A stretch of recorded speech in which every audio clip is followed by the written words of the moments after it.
Let's start your block swap journey.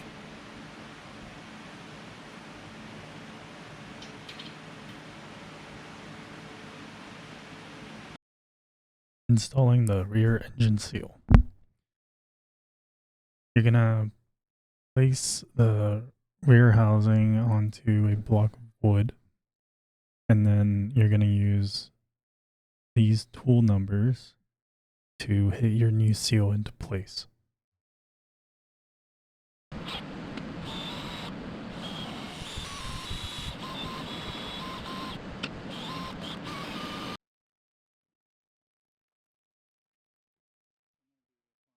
Grab some multi-purpose grease, and you're gonna put some on the inside of the seal.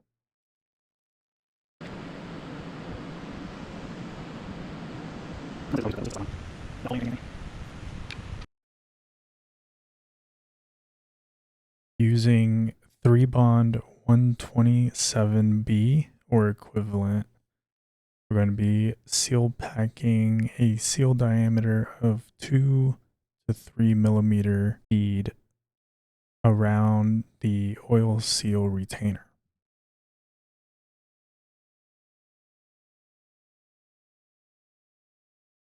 You're going to want to inspect all of your bolts and make sure that you wire brush any residue oils or anything off of the threads. Remove any oil from the contact surface. Install the rear engine oil seal retainer within 3 minutes after applying seal packing. Do not start the engine for at least 2 hours after installation. You're going to install the engine oil seal retainer using the 6 bolts that you just cleaned. They will be torqued 7 foot-pounds in no specific order. In the very bottom 2 bolts will get adhesive 1324 or equivalent.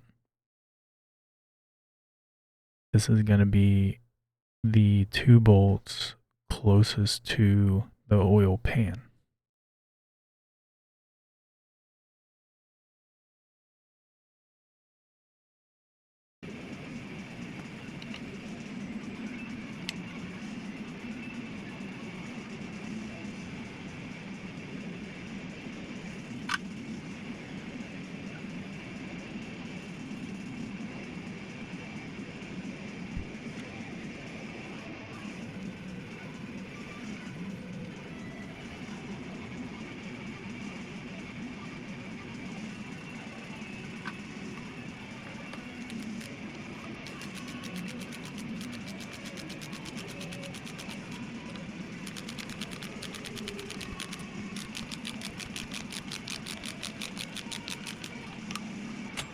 It's pretty difficult to get to the rest of the bolts because of the engine stand. So as you can see here, I kind of tested with a wrench that upper bolt to kind of see how much force it took. 7 foot-pounds isn't a lot, so I finished the rest of them with open end wrench. When it's off of the engine stand, you could double check before putting on the flywheel.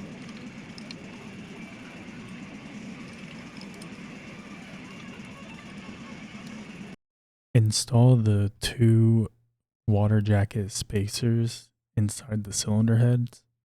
There are up arrows indicated on the sides, and they really only go in one way. You can't really have them backwards. So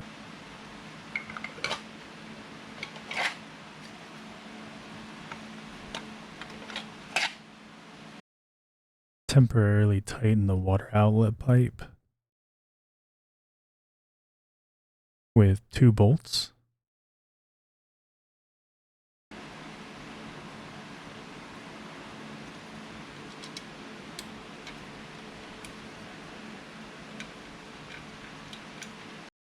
Install the 2 NOx sensors to the cylinder block subassembly with 2 bolts. Make sure that you clock them exactly how I have them clocked. You only have 10 degrees downward or towards the block and 5 degrees upwards towards the ceiling of air.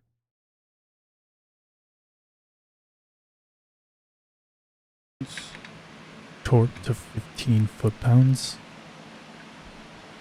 Then connect the two connectors to the two knock sensors and engage the two clamps to install the sensor wire.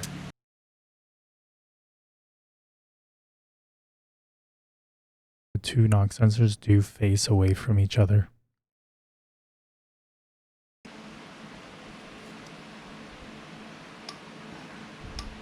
Now, put these connectors on. Like so. As you can see here, there is a lot number. This lot number will face outward. And there's also two locations with a dark line on the head gasket shown here and here. There will be packing seal that is put in those two locations when the heads go on.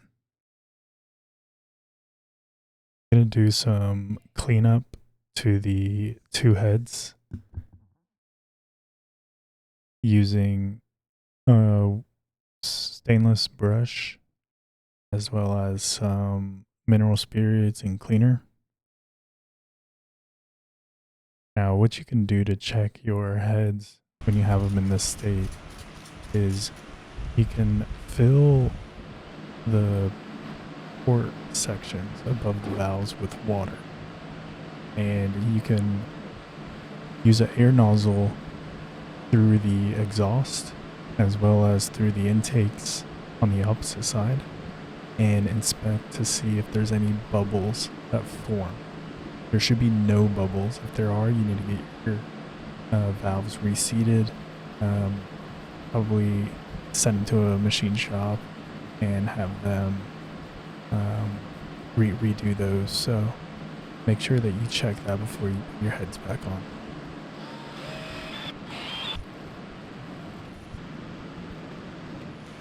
You know it's clean when you wipe a dry towel around and there's no stain.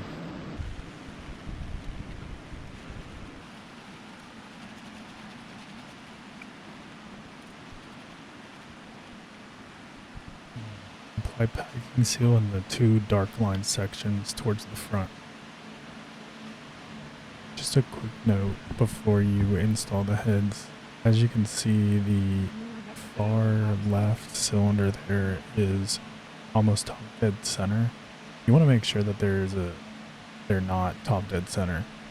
Give everything some space. That way when you install the valve terrain, cams, there's no, risk of damage to anything. I ran into some issues later because of this, so make sure you rotate the crank to get everything off of top dead center. Give it a little headroom.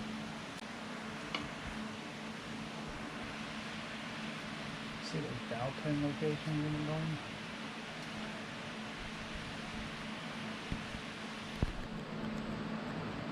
To the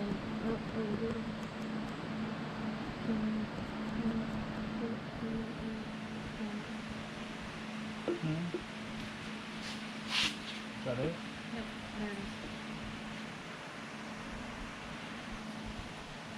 It's on this one. I don't know about it. If the dowel pins are giving you a hard time, gently tap the rubber mallet right over the dowel pins to get it to seat correctly. Using an oiler can, apply a gentle amount of oil to the threads of the head bolts as well as underneath the heads. Now, I apply to the underside of the washer. The document states this under the head of the cylinder head bolts. If I did this again, I would probably move the washer and do it underneath the head. More than likely, this is where they're talking about. Continue to do this for the remaining 7 cylinder head bolts.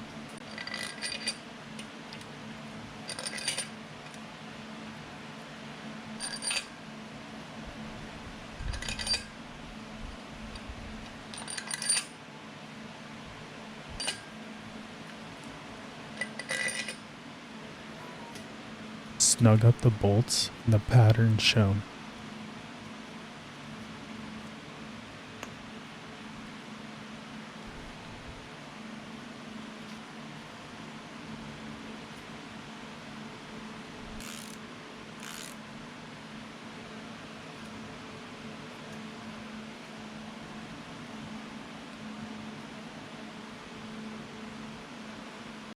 Set your torque wrench to 27 foot-pounds and torque in the pattern shown.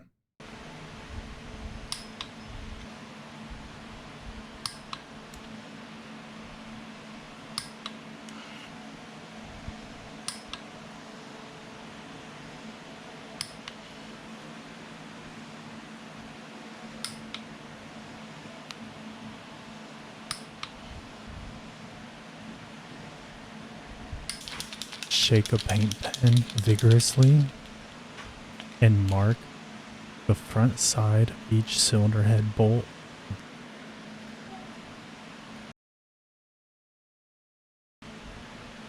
Turn 90 degrees in the pattern shown.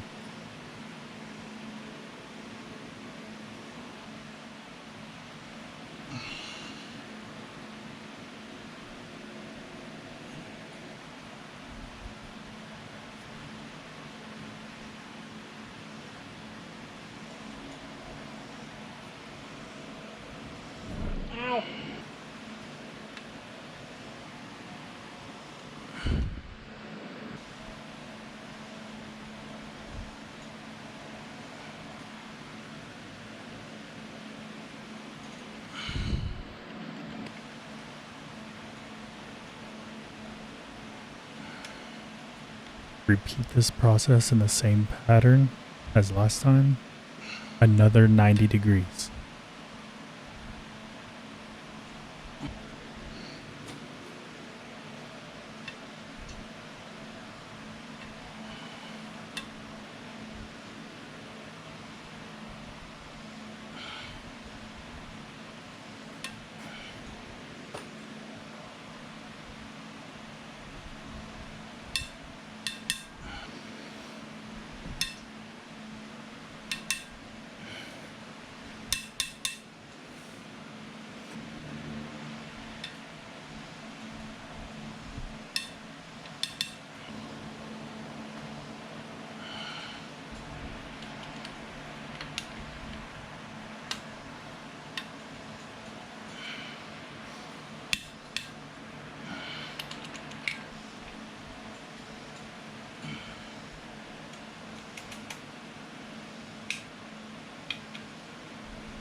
Inspect to make sure that all of your paint markers are now on the top side, which is 180 degrees from the original placement of the mark.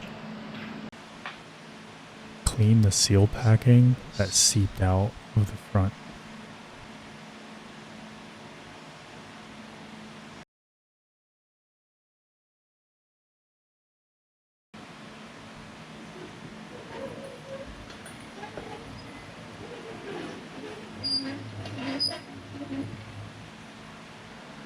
Apply seal packing to the two dark lines on the gasket.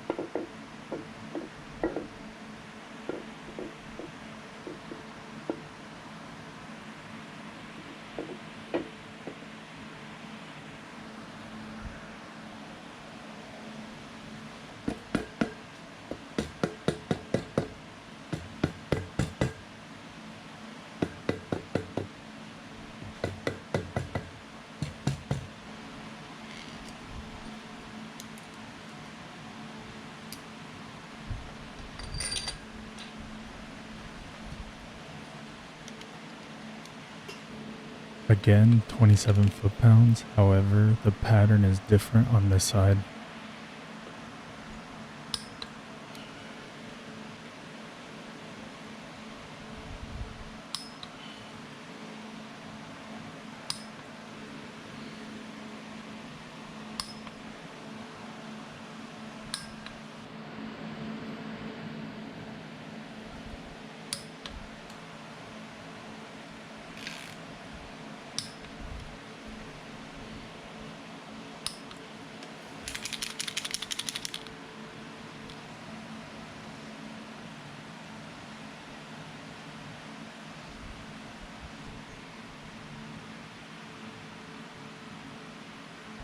Rotate 90 degrees.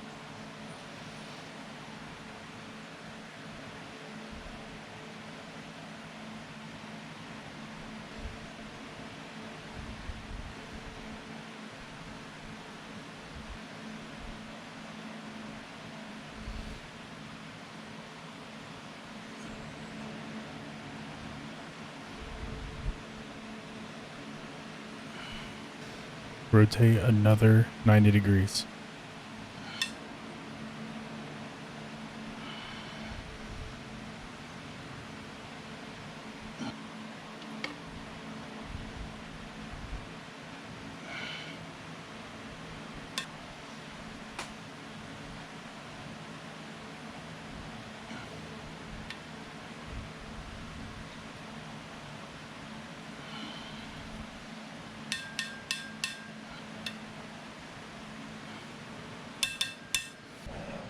Make sure that your marks are 180 degrees from where they started.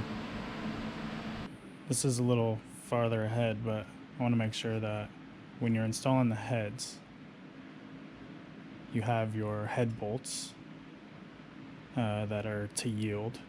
And then after you get your second bank, your marks 180 degrees from the 290s, 90 degree turns. You have these two smaller bolts over here, and these need to be torqued down after during the head assembly, and those will get torqued to 22 foot-pounds.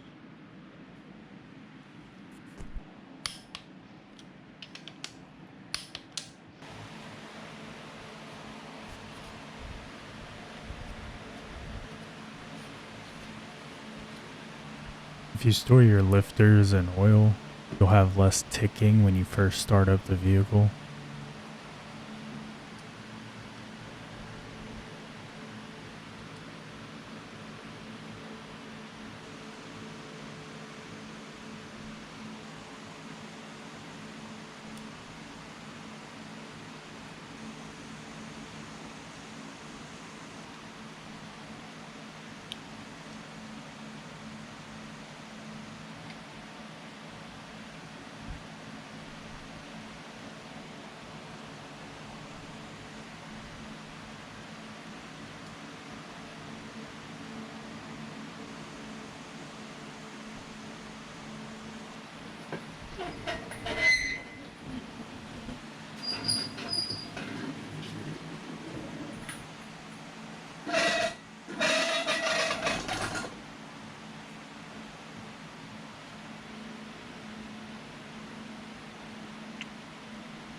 Alright, you're gonna put a dab of oil on the heads of the springs and lifters, and then you're gonna put on the rocker arms.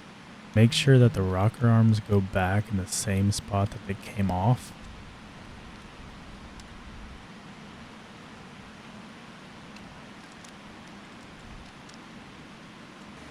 Install the fuel delivery pipe, tightening the 2 bolts and 2 nuts in several passes in the pattern shown. The torque spec is 19 foot-pounds for the 2 nuts and 7 foot-pounds for the 2 bolts. Install the other side the same way.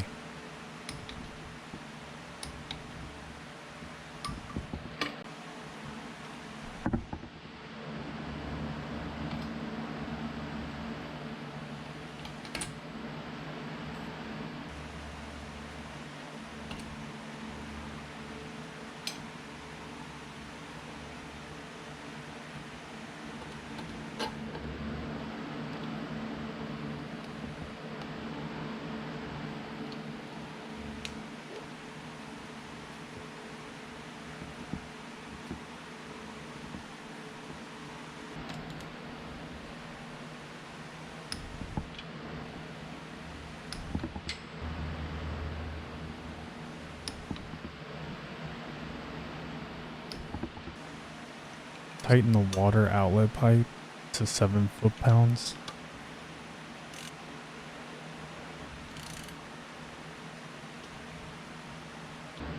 Install the fuel pipe assembly using 2 union nuts and torque these using a 17 millimeter crow's foot to 26 foot-pounds.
A dab of oil on all the raceways where the bearing caps are.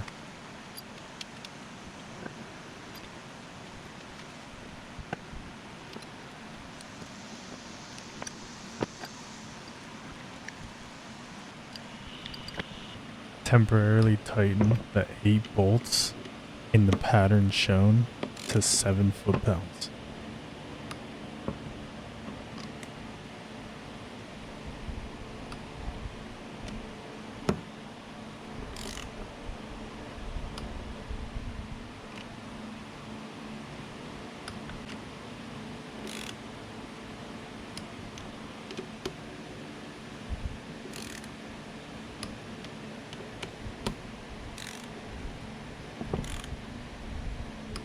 From outside of the packing to the outside of the hole, that clearance needs to be 158 thousandths to 236 thousandths. So I got some calipers, we can see what that looks like. All right, so just for a visual here, I can't go into thousandths, but we can get close. Let's just shoot for 12 hundredths. So that is what the width of our bead should look like. You can kind of see it sits just inside. And it looks like the big clearance spot to look for is from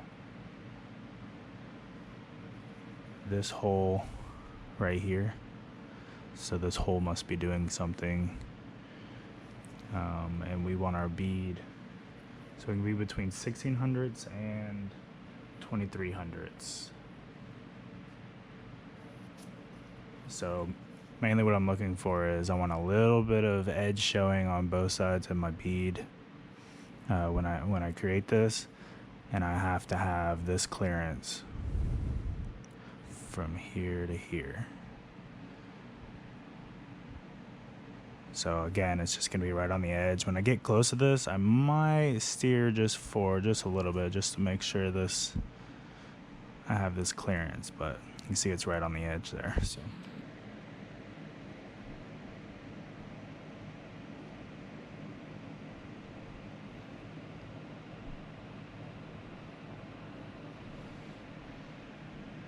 Okay.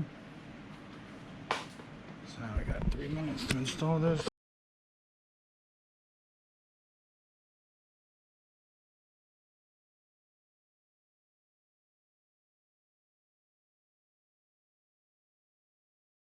So again, as long as you don't have any pistons top dead center, you're more than likely these cam housings are just gonna sit right in place and you're not gonna have to force them down. There's just backlash right now.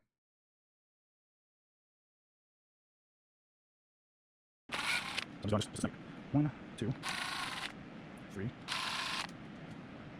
4, 5, 6, 7, 8, 9, 10, 11, 12, 13, 14, 15. So this will be 21 foot-pounds. 1 right here. 2, 3. Oh yeah, okay. That looks good. Didn't look dry yet, so all right. So 1, 2, 3. Here's 4, 5, 6. I'm gonna move to 7. We replaced this gasket, by the way, in here.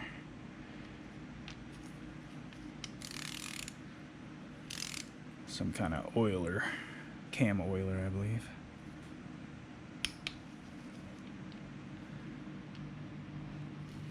Let's see, this was 7, 8, 9 up here. 10, we go back to the front. 11, 12, 13, 14, and 15 is here. So everything is torqued, and now we're gonna go around and check our packing.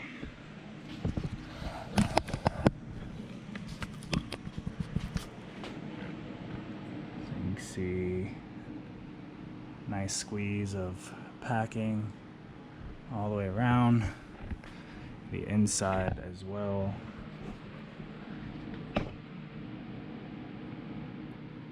So just want to make sure, we've got a decent,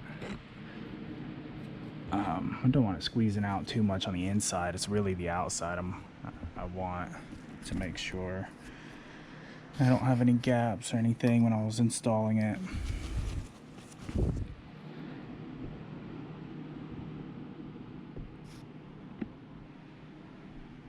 So like right here, I don't really see any. But that might be, I'm trying to think,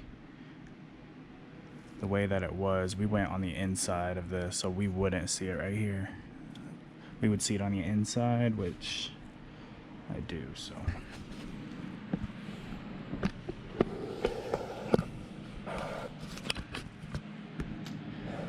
So now I'm just gonna go around and wipe off all that packing that squeezed out on the outside.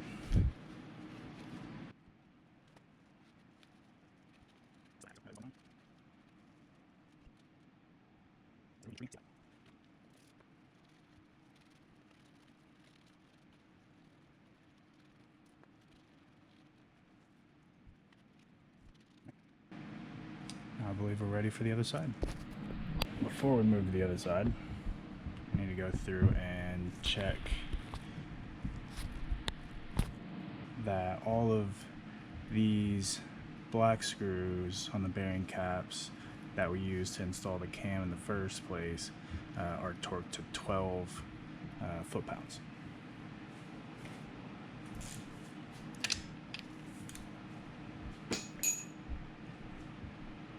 One, 2, 3, 4, 5, 6,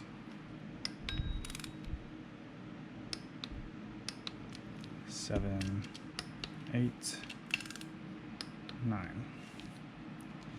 Now we're ready to move to the other side.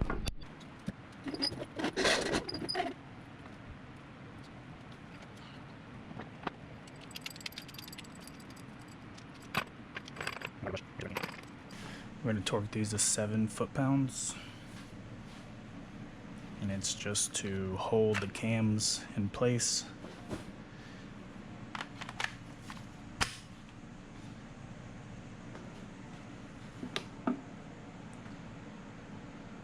So we're gonna go from sprocket back 1, 2, 3, 4, 5, 6, 7, 8. We're gonna snug it first.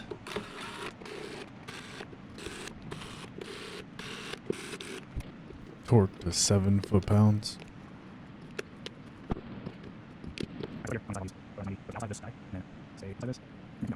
Oh, I'm upside down. Why didn't you guys tell me? Okay. Let's flip this over.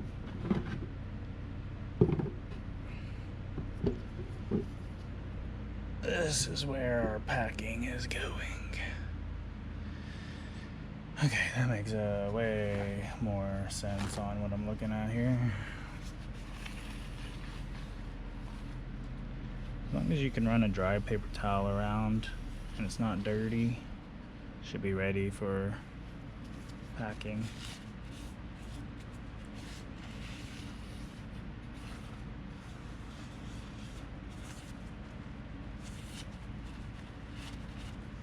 Okay. So now we're gonna run our packing down this, stay to the inside, go around the outside of this one. Okay. Hit this 90, stay kind of close to the inside of this, and then run straight down.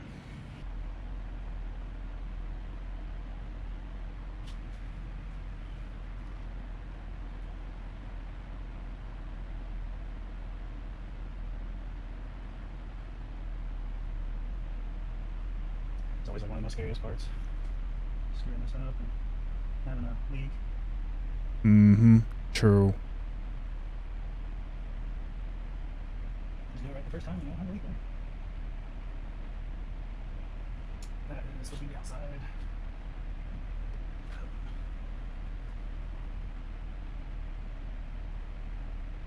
This is always nerve-wracking, but if you think about it, you don't want too much squeeze out,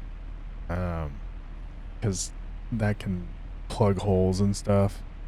It looks like a small bead, but there's zero clearance. I mean, you got 2 plates here that's pressing against each other with 0 clearance. So a small bead is gonna spread a whole lot. So just keep that in mind before you go dousing this thing in a massive bead. That's gonna cause you issues.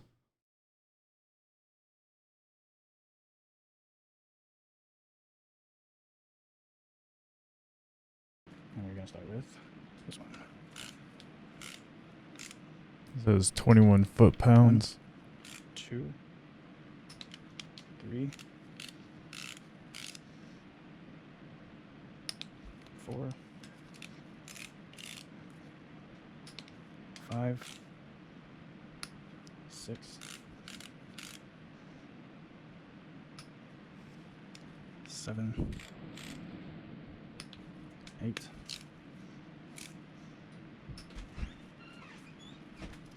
9, 10, 11, 12,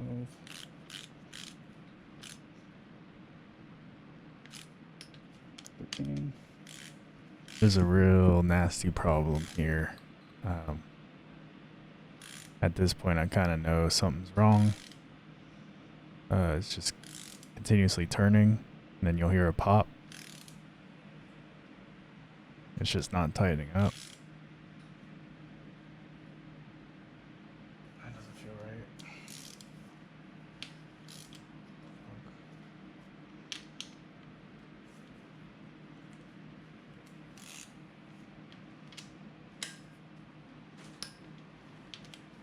Just check in, make sure the torque's right.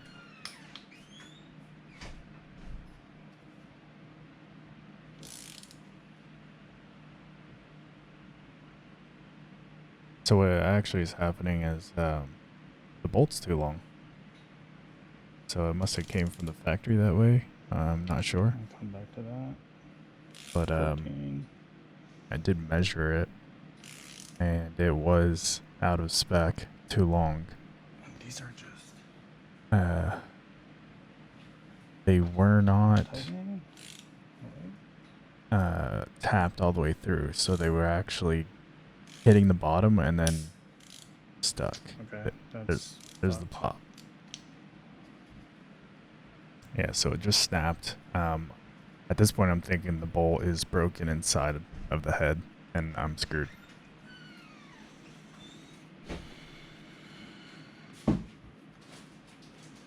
So, luckily, that wasn't the case.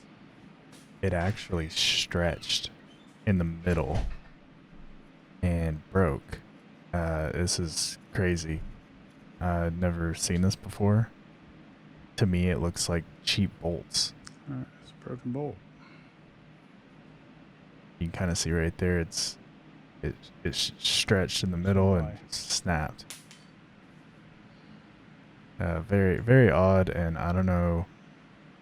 There were some other bolts on this block that seemed out of spec, almost like production worker just grabbed what was nearby.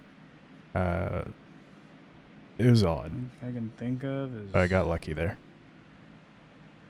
I do want to go back over this for a second. I think what happened is, since these are a little long, the bottom out because for some reason it won't protrude through it's like it's not tapped all the way through, because you can see it kind of spinning at the bottom, and then it just stops and the head continues to spin. So that really only tells me that the bolt itself is really weak, because why it looks elongated right here is this bottomed out. What should have happened is, and the threads inside still seem good because this bolt was able to torque down, and it didn't feel like there was any bad spots from this. So this bottomed out, the head started turning, where in reality, with it being bottomed out, I assumed, the head wasn't compressing anything, so it was only tension at the very bottom, which allowed it to twist in the middle and until it broke. So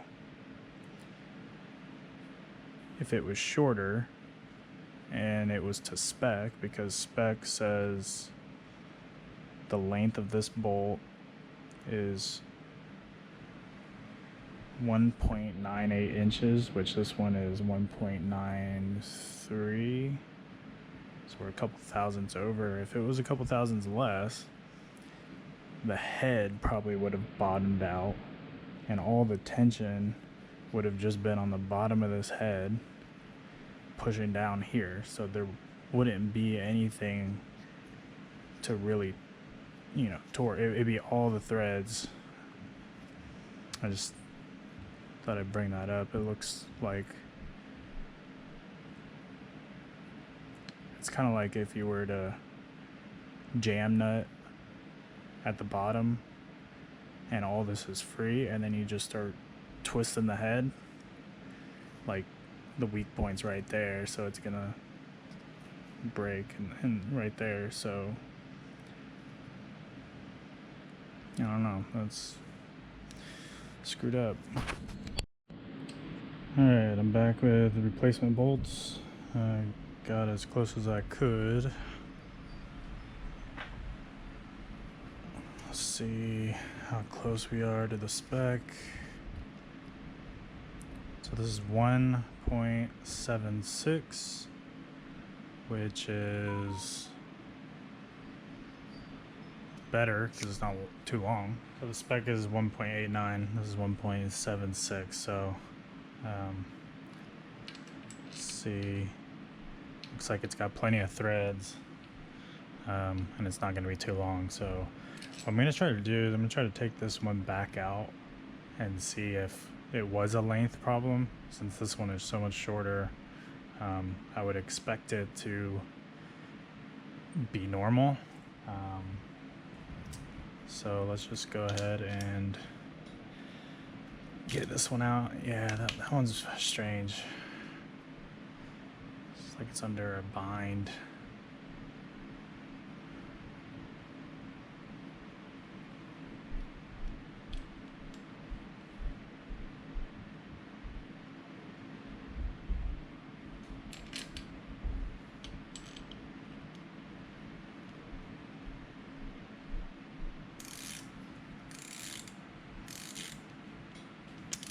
All right, let's see. Yep, tightened right up. Yep, no issues there. So length of bolts definitely was given some issues. This one, I think, same thing. It's not as tight.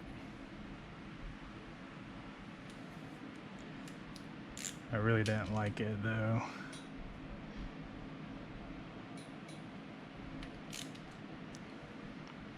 So I'm gonna go ahead and replace this one as well because it seemed to be bottoming out.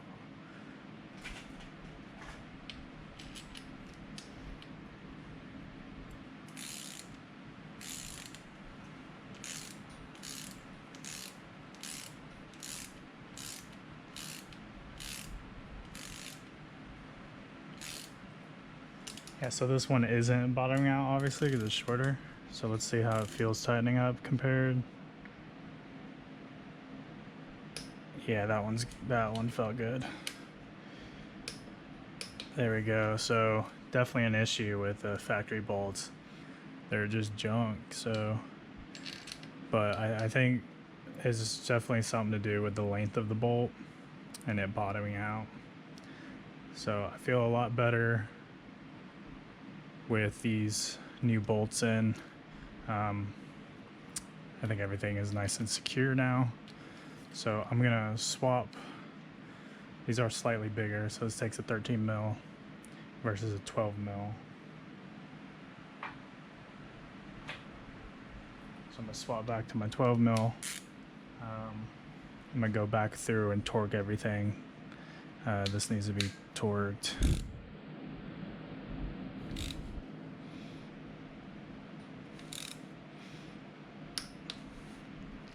All right.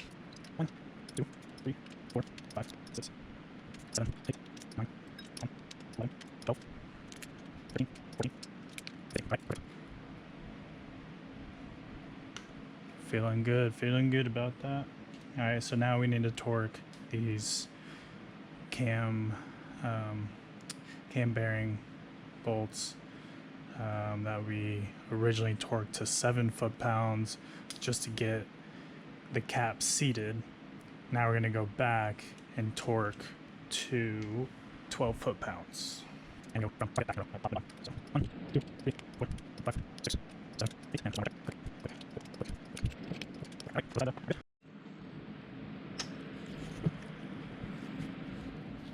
Alright, now we're going to install the chain tensioner.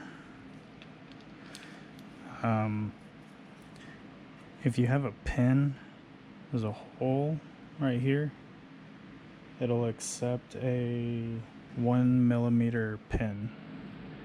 There's a slot there, so you push this down and then put your pin through and it'll stay down. I don't have a pin right now, so I'm just going to go ahead and install it and hope for the best. So we're going to put that on there, and that gets torqued to 15 foot-pounds. So we need to remove these gears to get them set up and then put them back on the cams. This is a 22 millimeter.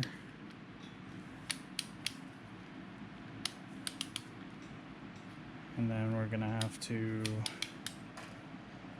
hold this side crescent wrench.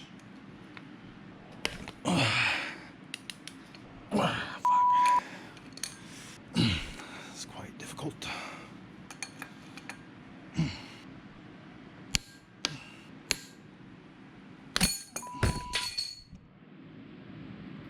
Jesus.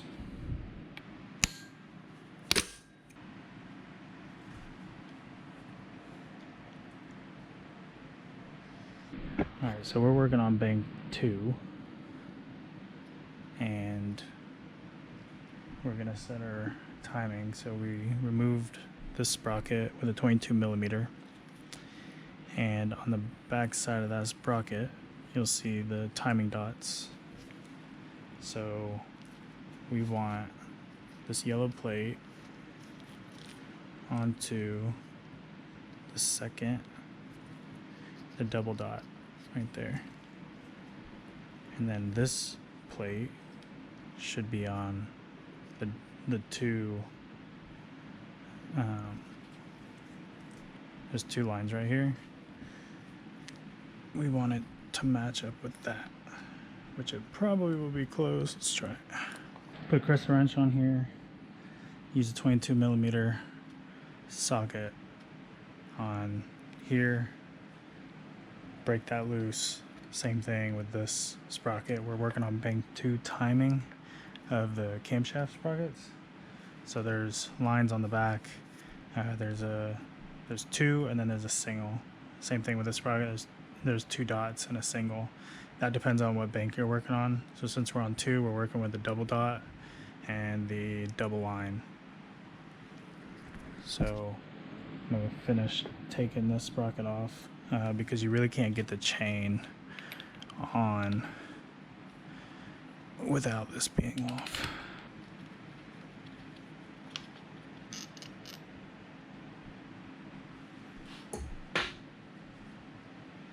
You can see on the back side there are 2 dots as well.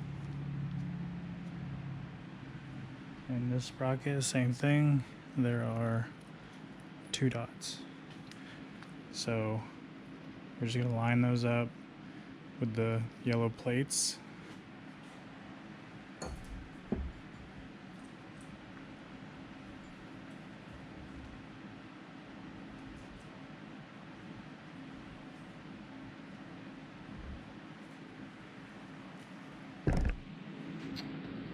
So we've got our 2 yellow plates on the 2 dots since we're working on bank 2.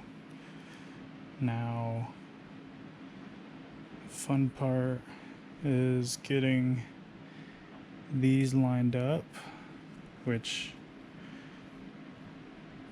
looks like they already are. The pin, you can kind of tell by the pins. So we're gonna slide these on. Gently.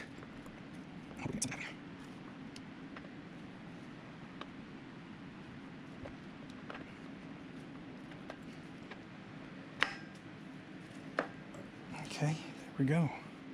That seemed to work out pretty good.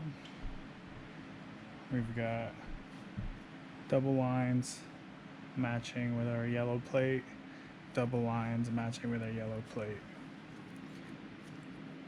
Tensioner has the slack out. Just wiggle the dowel pins are like really close. Just wiggle the camshaft around a little bit until it lines up and should pop right on there. There are like red marks for where they would line up at. So those 2 should be in time with each other. I'm gonna temporarily install gear bolts, which the gear bolts, it depends which ones you have on torque specs. Let's get these in there. Okay. So let's start with the intake side. So intake side, there's 2 types. There's an A and a D. My bolt says D. So based off of that, it is a type B. So there's 2 different torque specs. There's a type A torque spec and a type B torque spec. that depends on what letter your bolt is. If your bolt on your intake, if your bolt says A on it, it is a type A, which means that you torque that bolt to 89 foot-pounds. However, if your bolt, like mine, says D, you are a type B, which that torque spec for this is 70 foot-pounds. So I'm gonna go ahead and torque this 70 foot-pounds. That's 70. Now the exhaust side, there are two types of that as well. You have a B and a G. If your bolt on your exhaust side says B, it is 89 foot-pounds. If your bolt says G, it is 70 foot-pounds. Mine says G, so it's going to be 70. All right. Okay, do it one more time.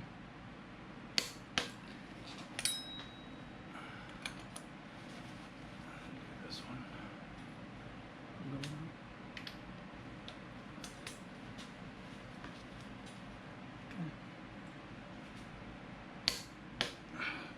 Okay. Again? Alright, should be good. We have underneath here, there's two dots on this sprocket. There's two dots on this sprocket. But also up here you have two lines and two lines. And the yellow plates are lined up with both of those. So these are doweled, they can only go on one way. So your cams have to be in the right position for everything to line up right. So this should be in timing. This is bank 2. So now we will flip it around, take the sprockets off the other side of bank 1 and do the same process.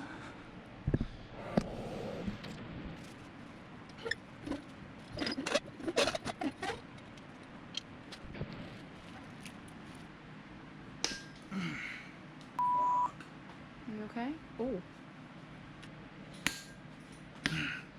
have to keep going. Okay.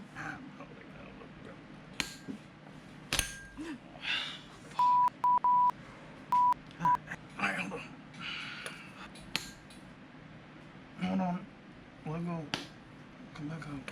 This thing's spinning. What the fuck?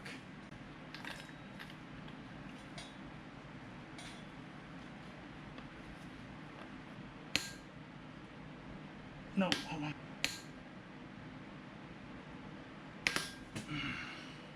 Holy shit, I can't believe how tight that is. It ain't gonna be that tight when I reinstall it.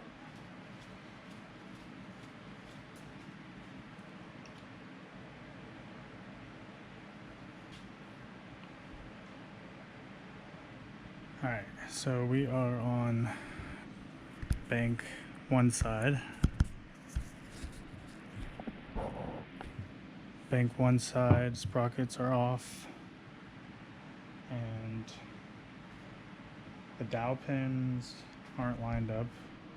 So I think I'm gonna have to rotate one of these around to get it lined up correctly. So what I'm gonna do is I'm gonna get those red marks. I'm gonna rotate this each camshaft around to try to get the red mark lined up so that they're at least clocked in a starting position. The valves, I gotta rotate the crank as well if the valves are gonna hit anything. It's kind of hard, you gotta stop halfway and then redo it.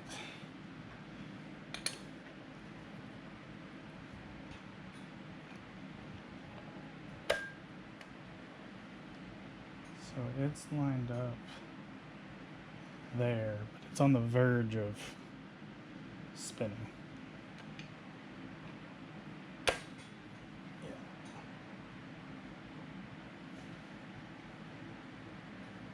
So I'm just gonna hold it right there. So for anyone doing this, what I would say is before you mount your assembly for your cams. When you're putting the bearings on, just go ahead and clock your red marks if you have it. That way it's already kind of in time where it needs to be sitting. And then make sure that all your cylinder pistons are away from top dead center so that you can rotate stuff. So like I will probably run into issues on this one. All right, so they're both on the verge of spinning, but the red marks are lined up with the bearings. So let's pull these off gently so nothing spins and see if we are close to time. So bank one, I'll line this up with bank with this single dot.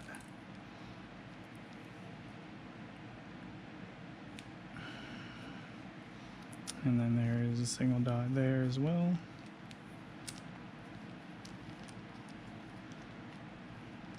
So single dot yellow, single dot yellow.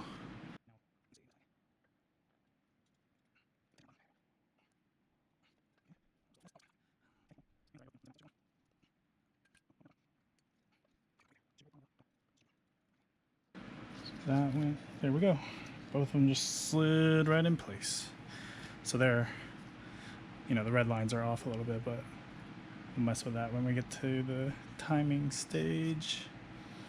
So now we need to torque these to 70 foot-pounds. I'm gonna go get my helper. Son of a bitch. Okay, one more time. Okay.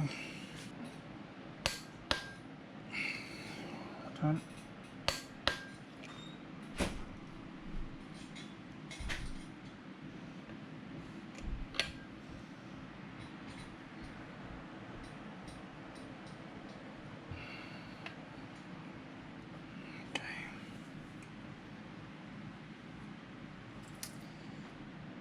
Alright, so that should be in time. Now we're going to install one of the, well, this is the number 1 chain vibration dampener. It is going to use that bolt and this bolt.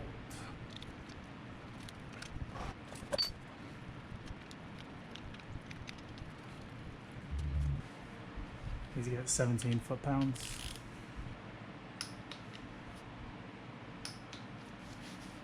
Now we're going to install the number 2 chain dampeners.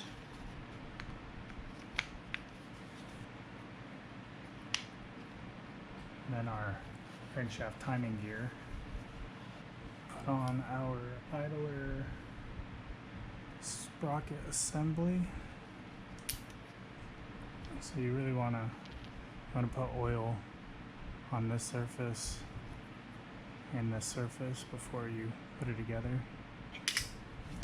Put a dab of oil in here.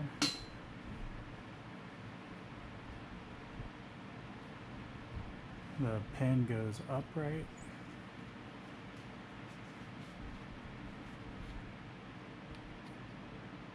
Like that.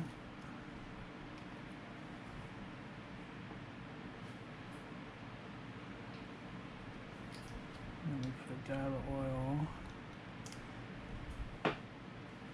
in there. Put these two together.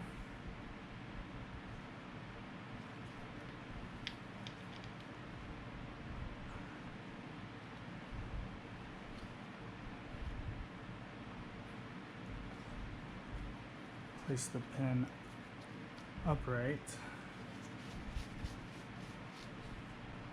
And then a 10mm hex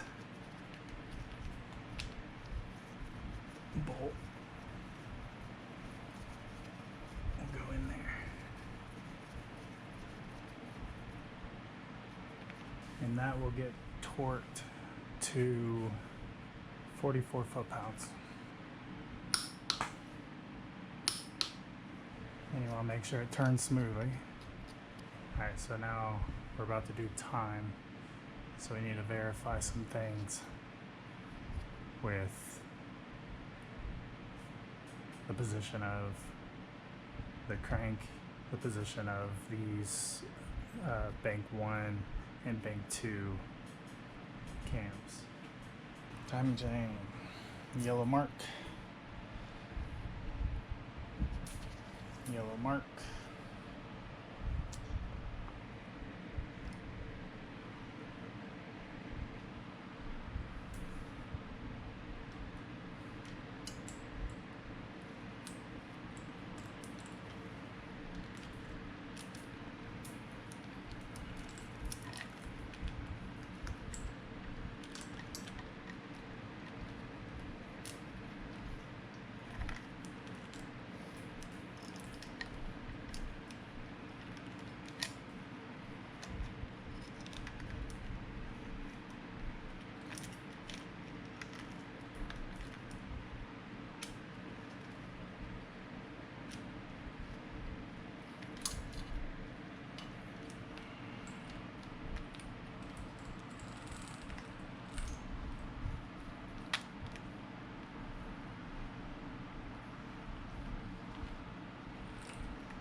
Oh, there's a flat spot here that would allow the chain to go in.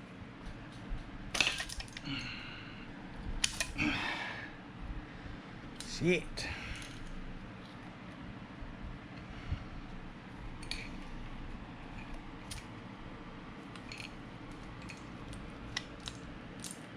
Okay, so this is lining up very good. It needs to rotate back a little bit. About right there. And this pink one is just coming off the sprocket. So what we need is this dot that is on the sprocket on the cam rotated to where the pink is. So I have to rotate this.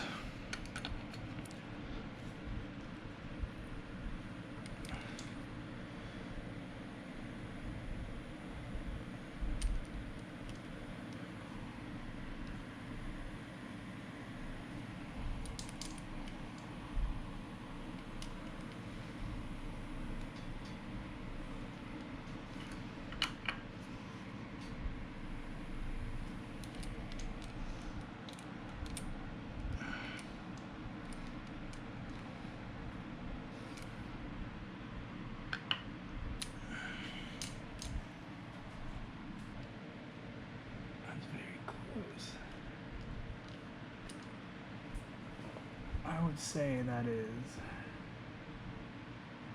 perfect. Let's see. No, just a little more.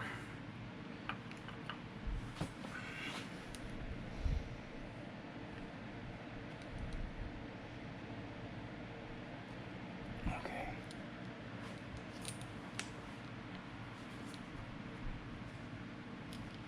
see here. We have a dot here and a dot on the sprocket.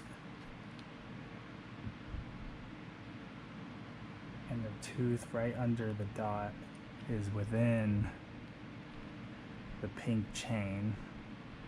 And the pink chain is almost touching, so this needs to rotate around just a hair more.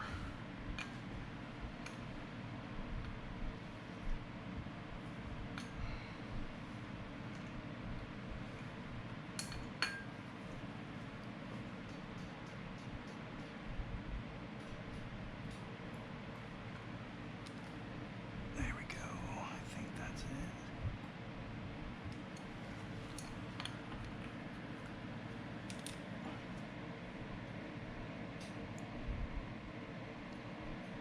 Yeah, I think that's it.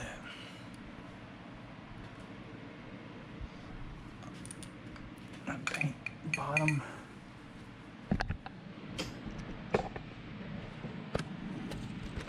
So what I have is I have the bottom of the pink with the dot on the sprocket going right into there. So the dot's going to the center of the pink. And then this dot is slightly downward. But yeah, that dot on the sprocket right in the center of the pink.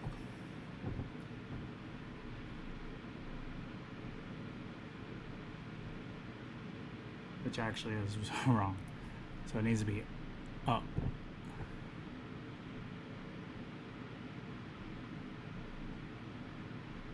Looks like it needs to be up some.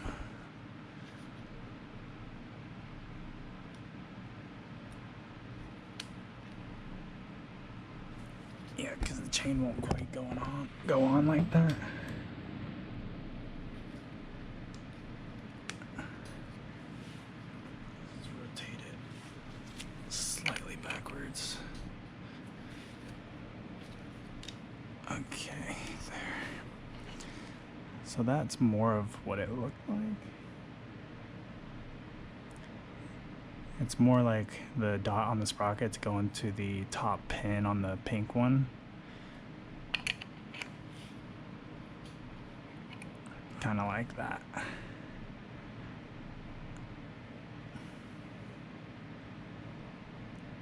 That's pretty much exactly what it looks like. Now we're supposed to install the chain tensioner slipper. So the slipper goes on here. Like so.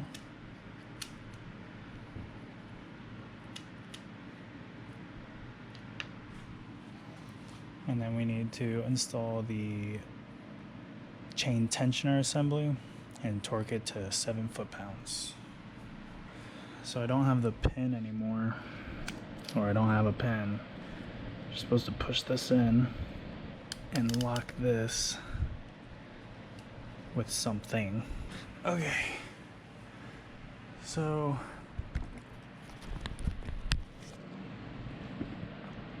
I went and got a needle and got it stuck in the hole, so now this is pushed back.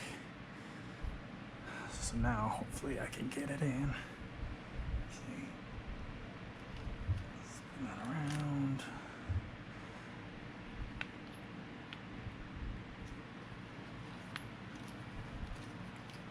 Oh, it's gotta be pushed in a little more. Yeah, it needs to be pushed back more. Alright, here I gotta put a lot of force to push that thing back, so got a little bit more there. We'll see if that gives us enough.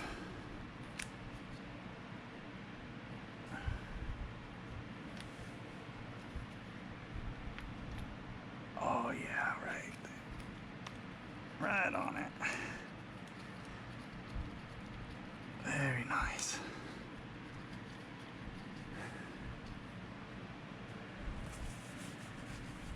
Okay. Cat hair. Ain't nothing like a little bit of cat hair in your engine oil. keep it running, keep her purring. All right. So we're gonna torque this down to 7 foot-pounds.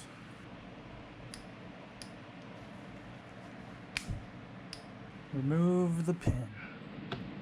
There we go. All right. Now she's got tension. And lots of it. All right, so now we just, pray that we're in time. So let's verify time. We want 2 marks lined up with the raised mark here, and then same there. And then on bank 1 side, we want the single line lined up with the mark.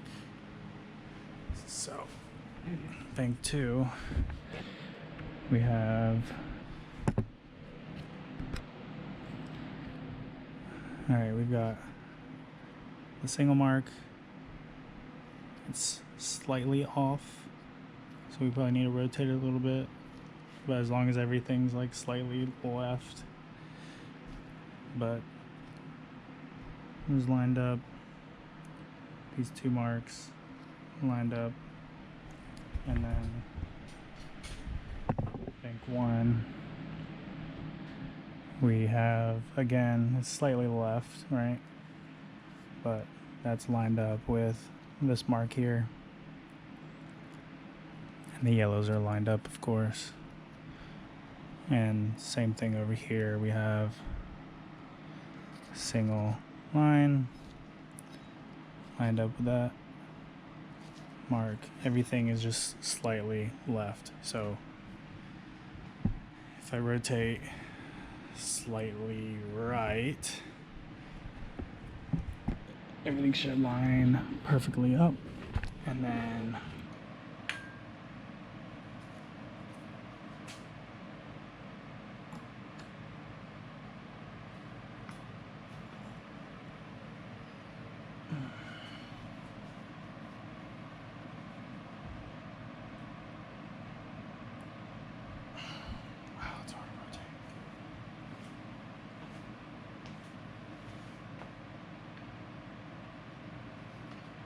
a little too far. Let's see if we go back.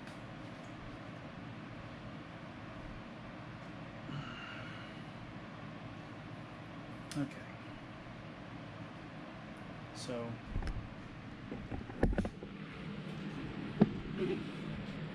we are bank 1.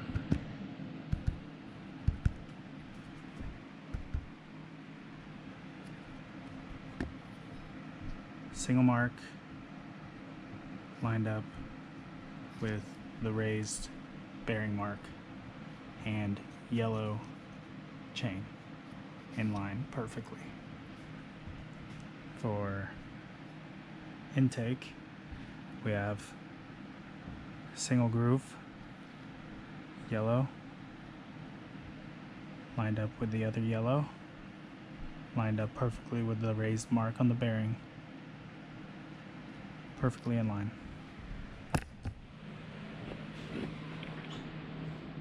On the bank 2 side, we have double line groove lined up with the yellow, and the center of those is lined up perfectly with the raised spot on the bearing. And double groove here on the exhaust, lined up with yellow, lined up with the raised spot on the bearing. So all of these should be perfectly in time. And then down on the crank, that there is a dot here. There is 1 dot on this sprocket, and it is right in the middle of this pink one. So this should be perfectly in time. Clean up your water pump and the water pump bolts.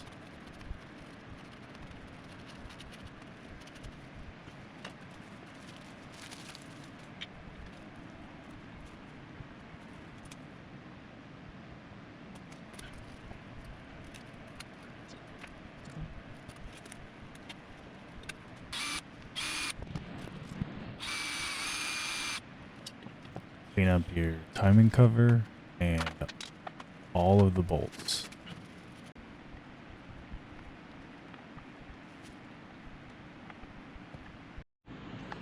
Alright, so I'm gonna get all the bolts ready. There's a lot of different bolts on this. There's like 27 total.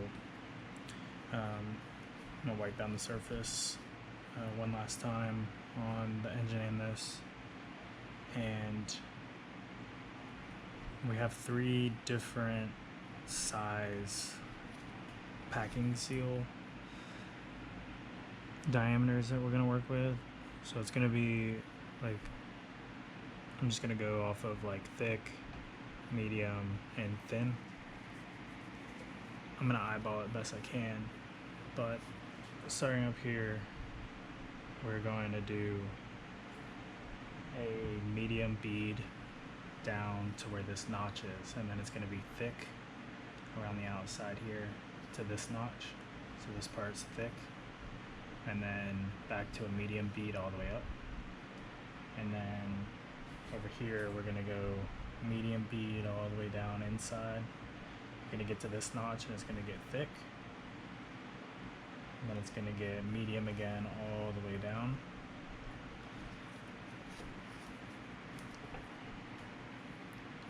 Over here we're going to go medium, stay to the inside, thick where this notch is, medium all the way down, and then we're going to move to where these water ports are on the inside of these holes, and this is going to be our thinnest bead around this one and around this one.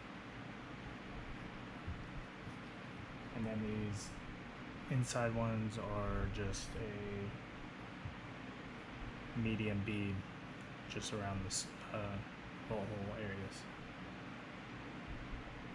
And then we're gonna place it on the engine within 3 minutes, and we're gonna get all the bolts in and torqued within 10.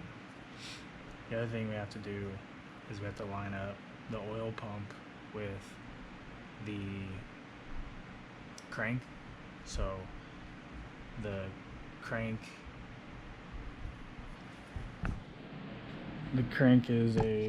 has 4 flat sides.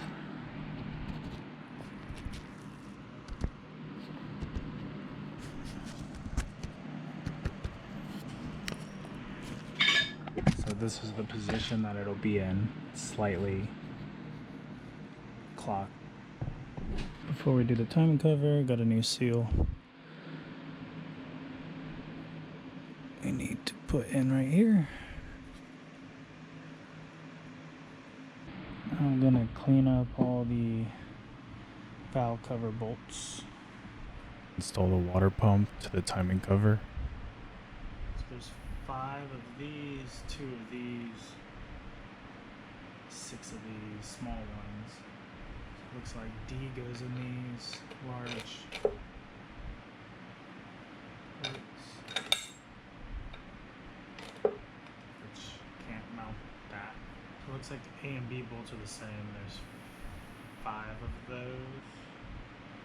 1, 2, 3, 4. No, there's 6 of those. So it's probably these small ones.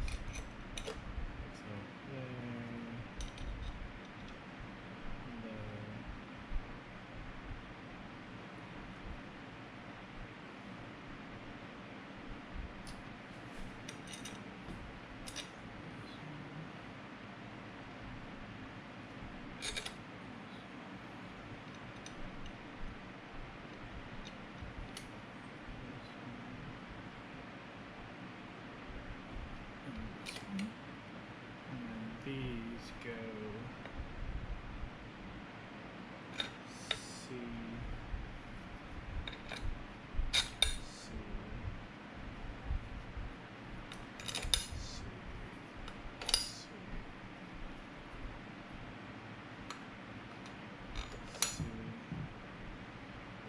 two more I'm missing somewhere.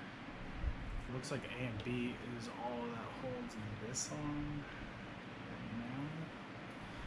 So these two are labeled B on the drawing, and they say that it needs adhesive, which is 3-bond 1344, but Loctite 271 should be equivalent to that, because it's hard to find the 3-bond. So I guess I'm going to apply. It says only those two bolts. Be sure to apply adhesive to the two bolts labeled B before reusing them. So that goes to 8 foot-pounds.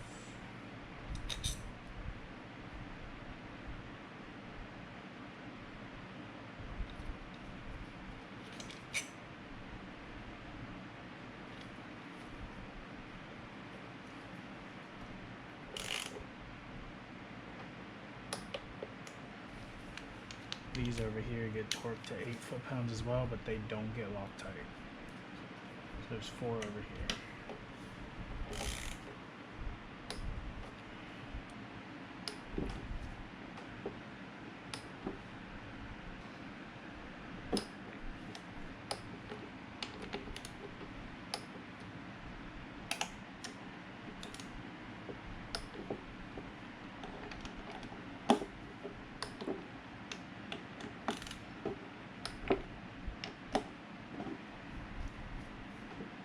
So the other bolts will get put on when it gets mounted, because they mount to the engine. So I'm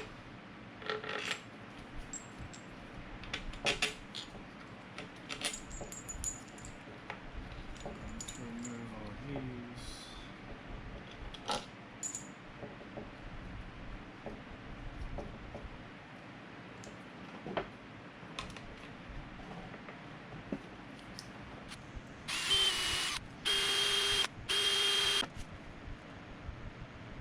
Alright, so bolt A is 28 millimeters. B is 55. C is 60. D is 40. And E is 45. Oh, we don't have E. We have the studs. So these are technically E. A, 15 pounds. B is 15. C is 32. Studs are 15. And then we are going to prepare our, this fits that, that, and that.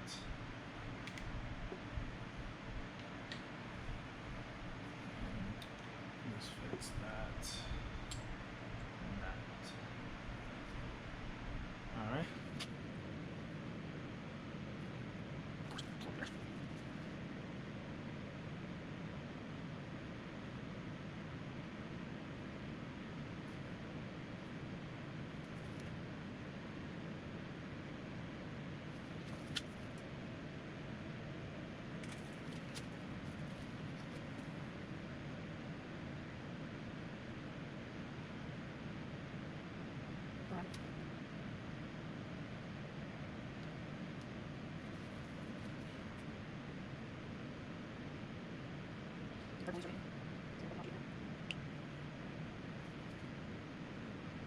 Inside. Okay.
D.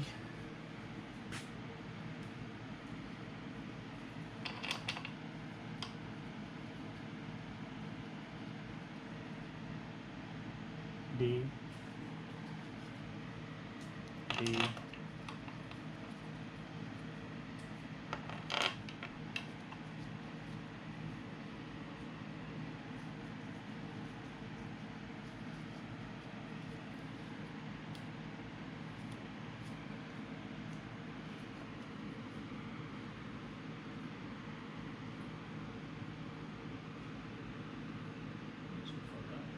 Hmm?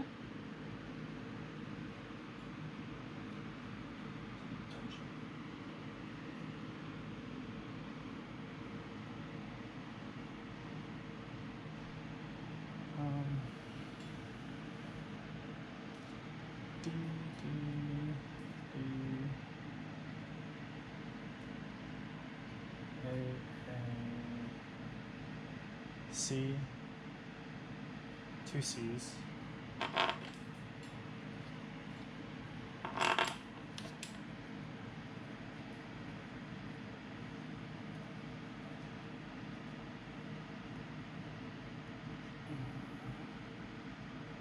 B,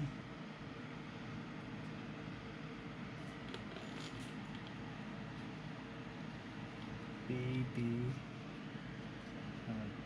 one B, yeah, another B, three,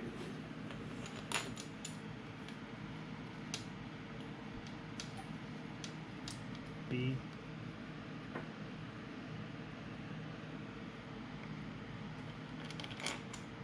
B,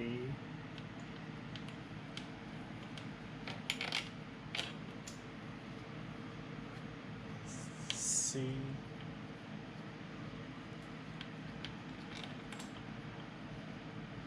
D, hold up, let's see.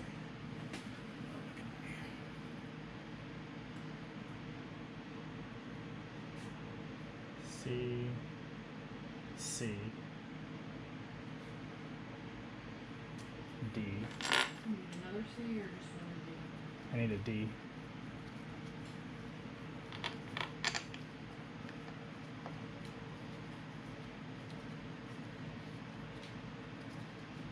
B,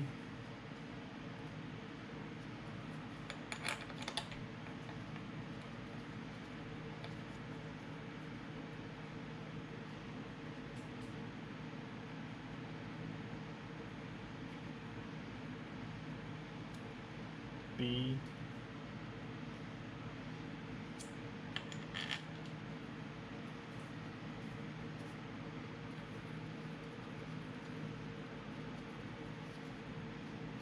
A,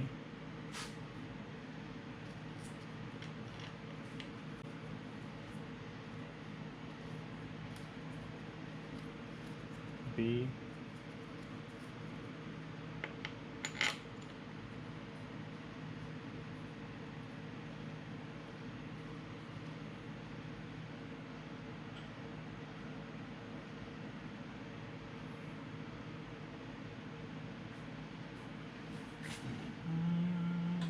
we got A, A,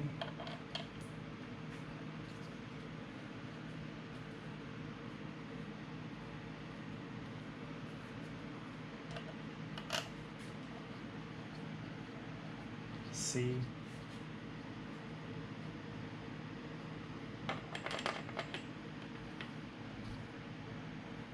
C,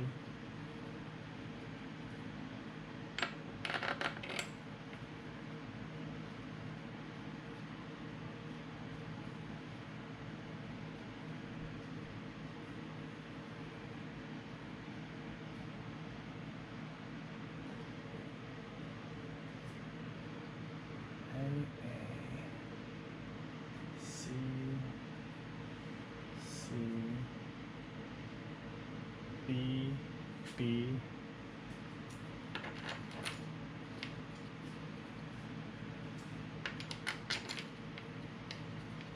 what's that? C. Um, me see right now. BB. What else am I missing? This one up here, C. Is that the last one?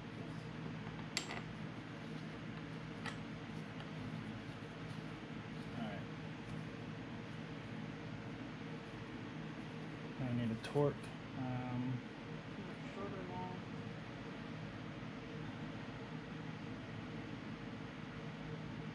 Okay, so right now I need the big one. Yeah, that's it. So this is, let me see the other one as well.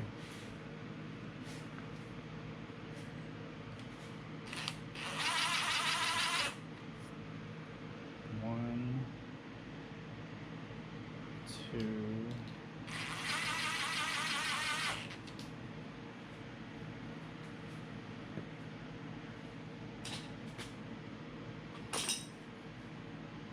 three,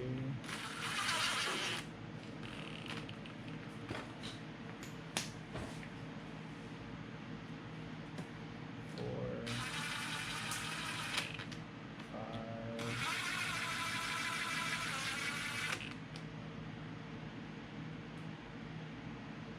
six,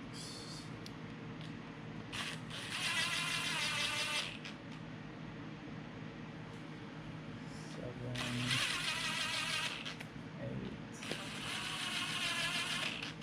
9,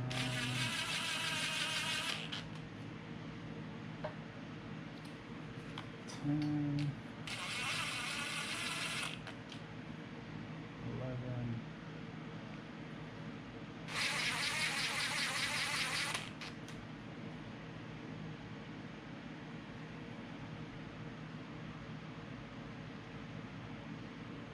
12,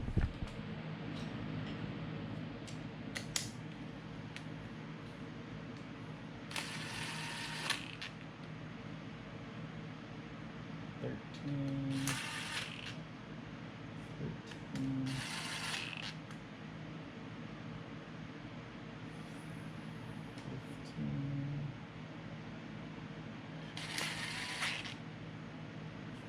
15, 16,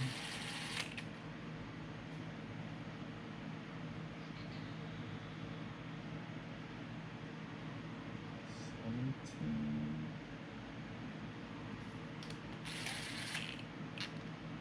18,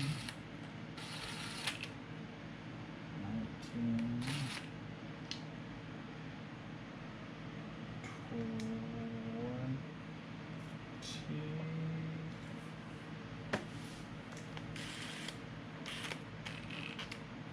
21,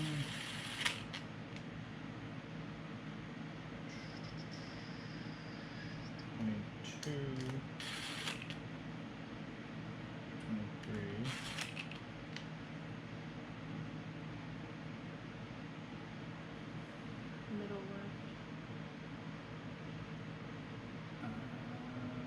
23, 24. Oh, it's up here. 24,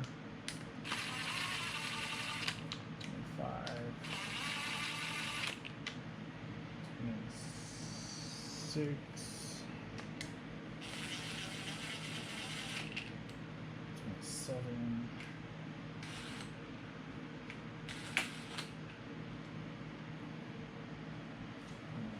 8, 29,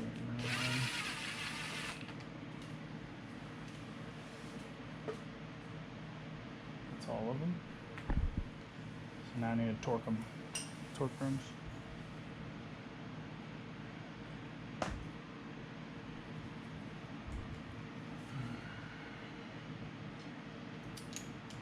So first, it's gonna be 32 on all the big ones.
Thank you. 10.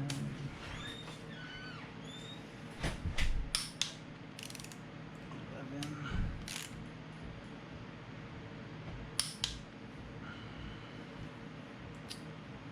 12.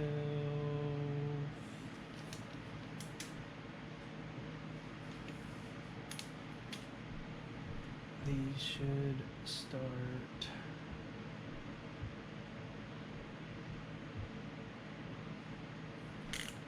Actually, I think these are the same. 32. Those two difference. This should go down to 15 foot-pounds.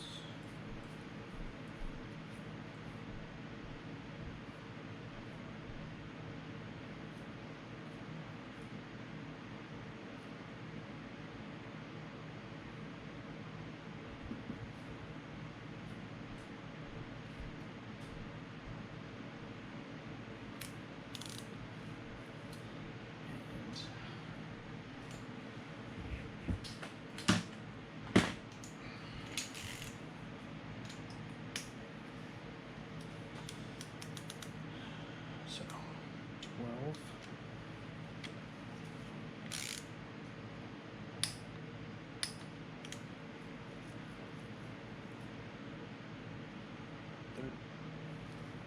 13.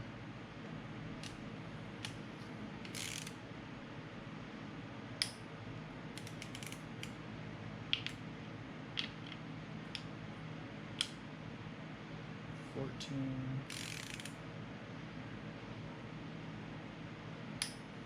15.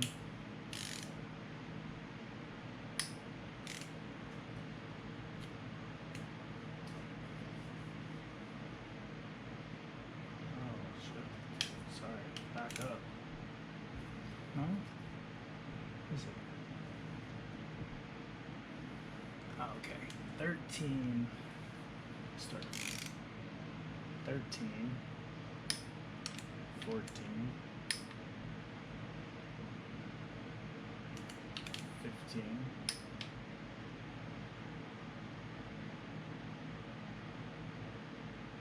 16. 17.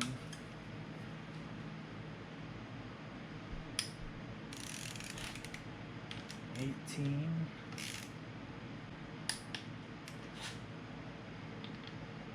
19.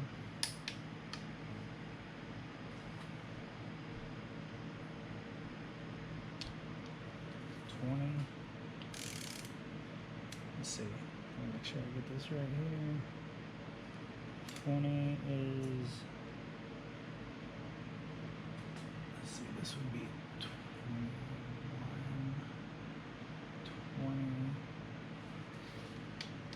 20, 21,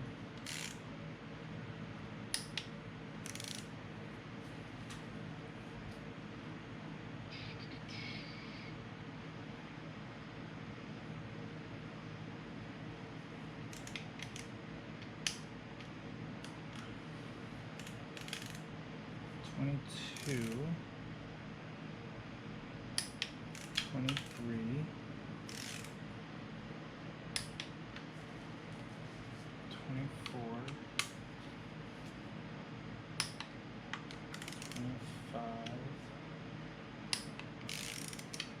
26,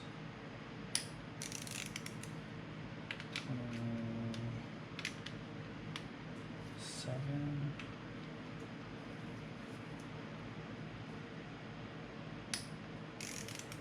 and 28,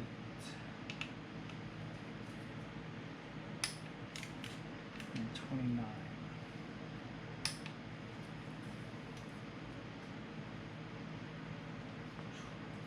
That is stressful. A lot going on there.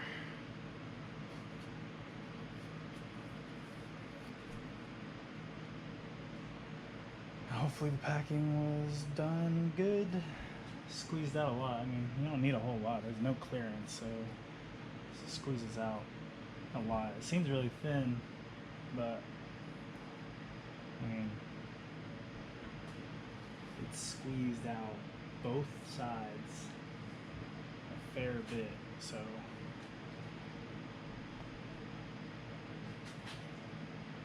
yeah, squeezed out all out here and on the inside, so I think we are good. I'll run back through one more time. So we got 32 foot-pounds.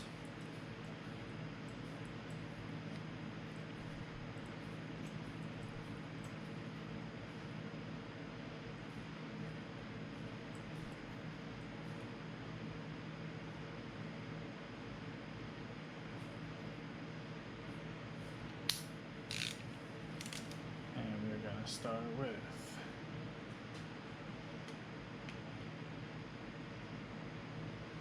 1.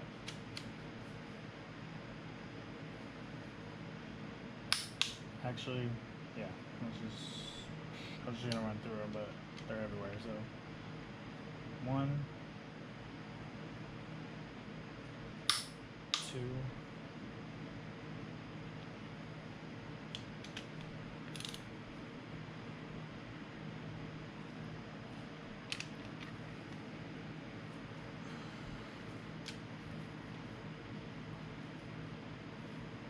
3, 4, 5, 6, 7, 8, 9, 10, 11,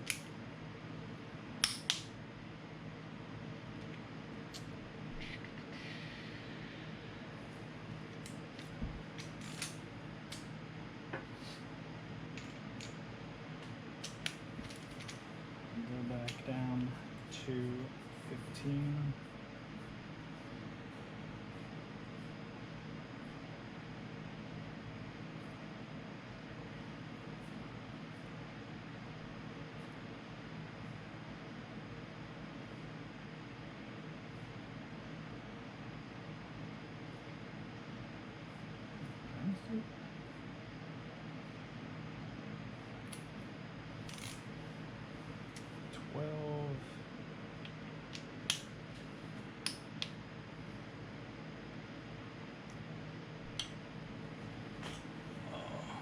Thirteen,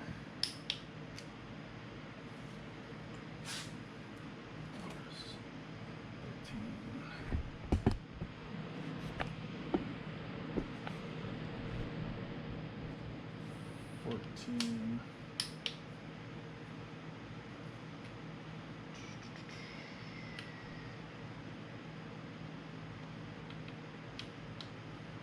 15, 16,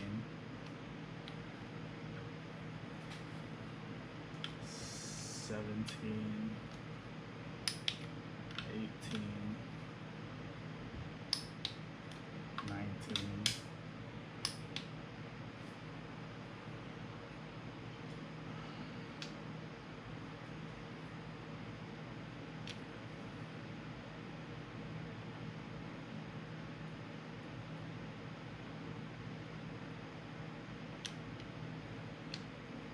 20,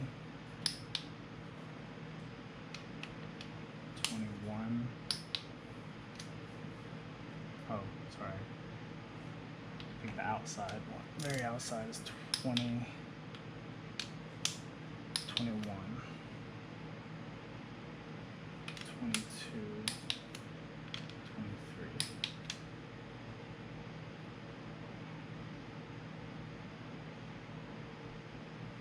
24, 25,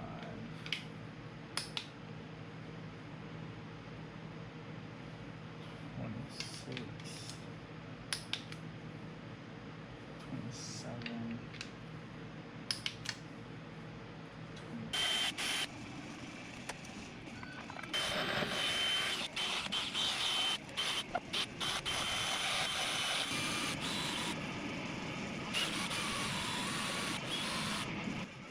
Bolt A is 16 millimeters. Bolt B is 25 millimeters. Bolt C is 45 millimeters. Bolt E is 70 millimeters. Torque spec for bolt A is 7 foot-pounds, and all the rest are 15 foot-pounds.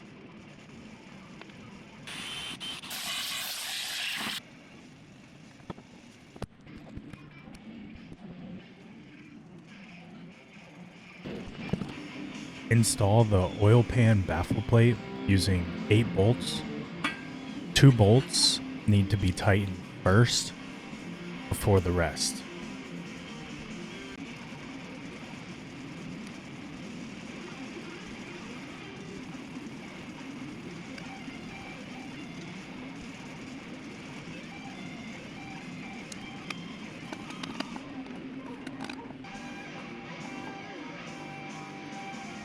These are the 2 bolts that you tighten first before any of the other ones. Everything gets torqued to 7 foot-pounds.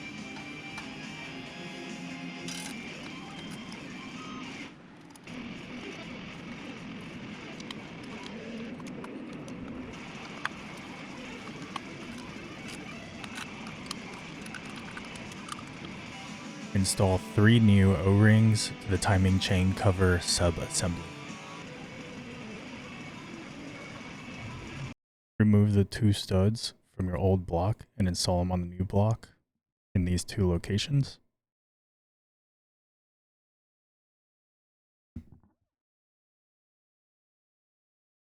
Apply seal packing in a continuous line as shown. The seal diameter will be 3 to 4 millimeters using 3 bond 1207B.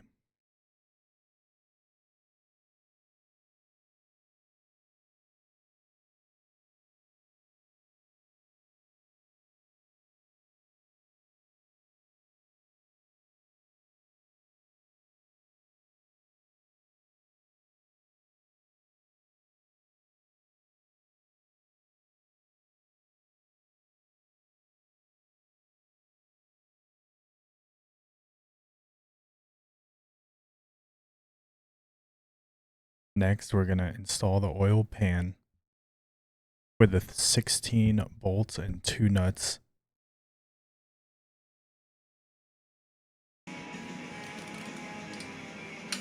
This is bolt B.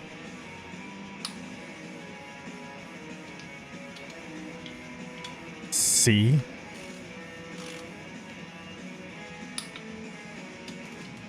B.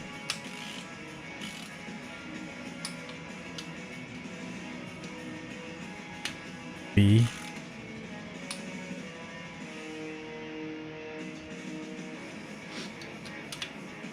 D is in Delta.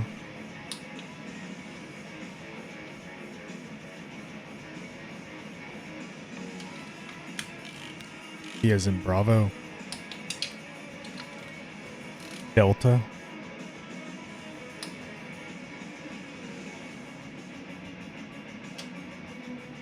Charlie. Echo.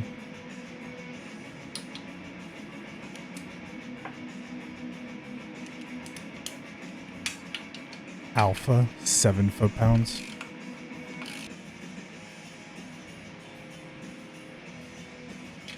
Echo.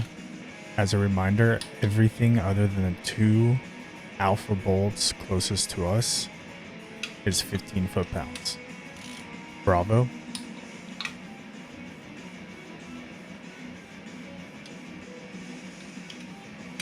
Charlie. Echo. Bravo.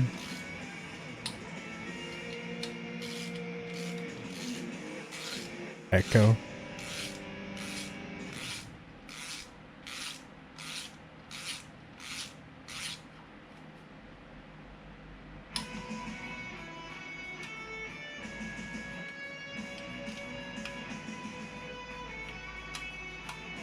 Bravo. And that should be all 18 bolts. So now run around in a circular pattern and make sure everything is torqued 15 foot-pounds, except for those 2 bolts closest to us. Make sure those are 7 foot-pounds.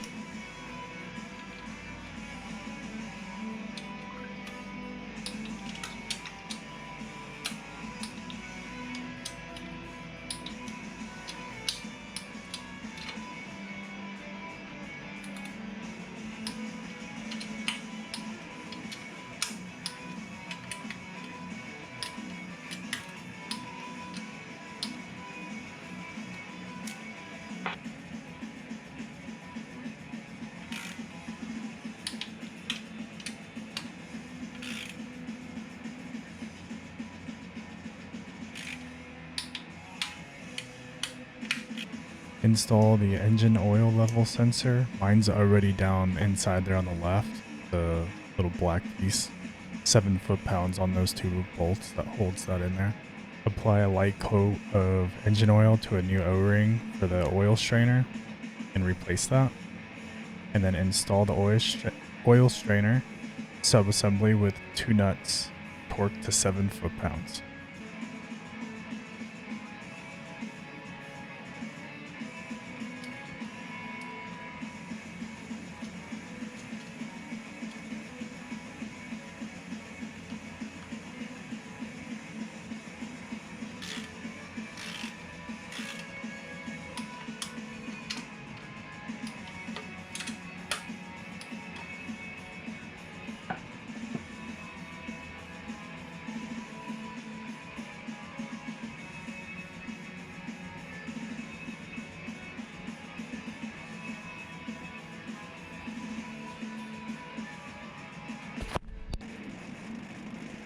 Apply a seal diameter of 2.5 to 3.5 millimeters and a continuous bead around the oil pan sub-assembly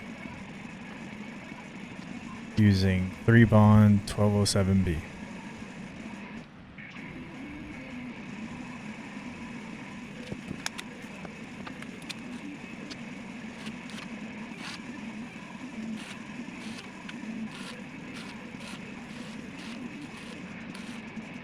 Torque the 10 bolts in the pattern shown to 7 foot-pounds.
Install 6 new spark plug tube gaskets to the cylinder head cover sub-assembly.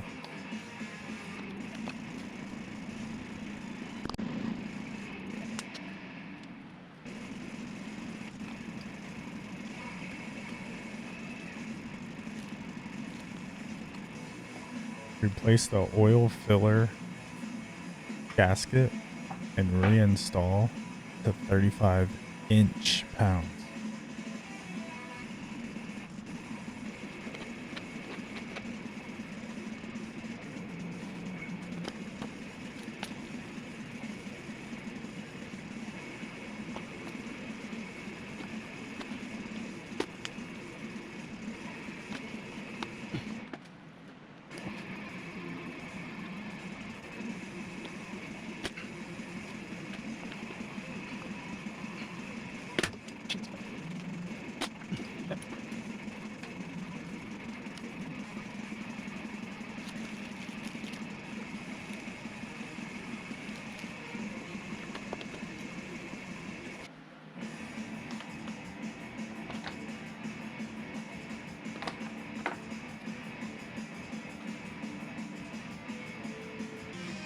Apply seal packing in the 4 locations shown.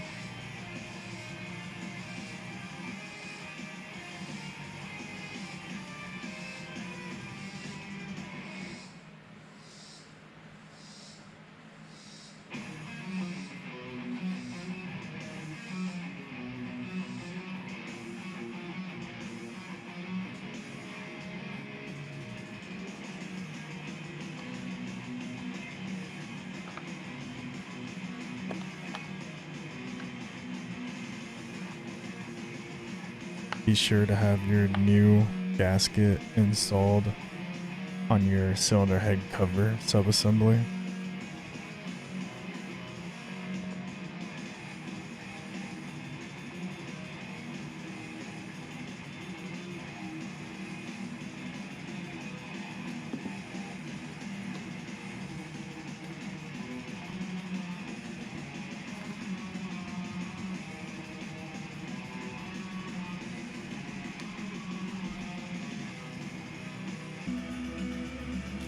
Install to the torque pattern shown to 7 foot-pounds.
Apply seal packing to the 6 spots shown.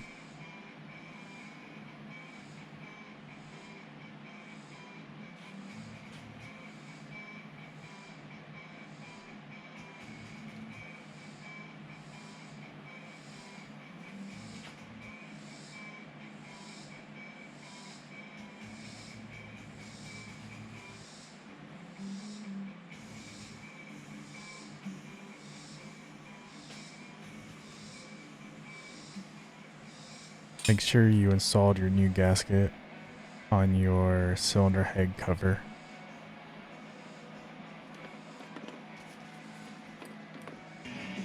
torque in the pattern shown to 7 foot-pounds. The 2 bolts in the middle for the sensors are shorter than the rest.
Set the fuel pump assembly.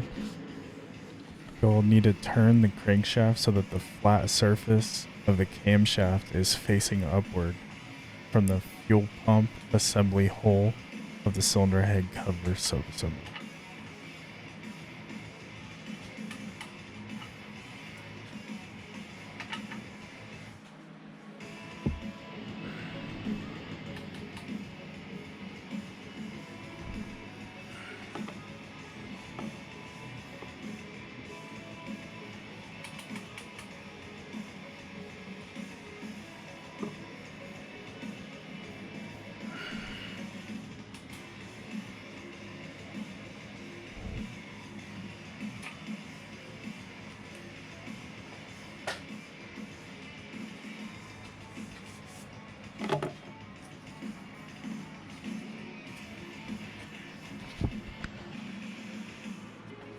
Fill the cylinder head oil collection areas with 30 cc of engine oil from the fuel pump hole of the cylinder head cover subassembly. Also, apply engine oil to the fuel pump drive cam and fuel pump lifter. Install new fuel pump spacer gasket to the cylinder head cover subassembly. Apply engine oil to the inside of the fuel pump lifter housing and the outside of the fuel pump lifter assembly, as well as set the fuel pump lifter housing on the fuel pump lifter assembly as shown.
Apply engine oil to a new O-ring and install the fuel pump assembly.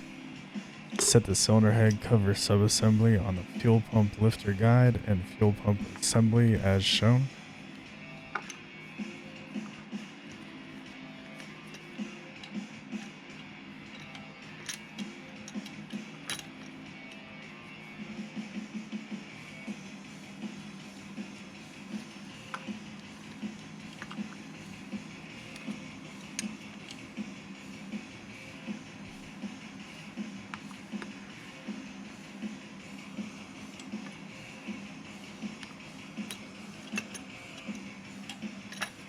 Temporarily install the 2 bolts, leaving some allowance for left and right movement.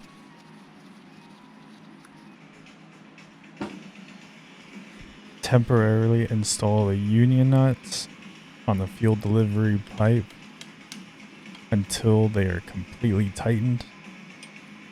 And temporarily install the union nuts on the fuel pump assembly side until they are completely tightened.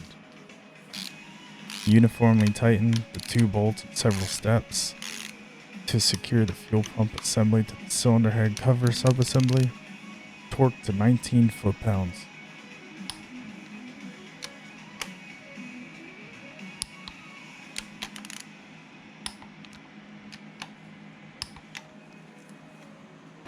Using a 17mm union nut wrench, tighten the union nuts on the fuel delivery pipe to 26 foot-pounds.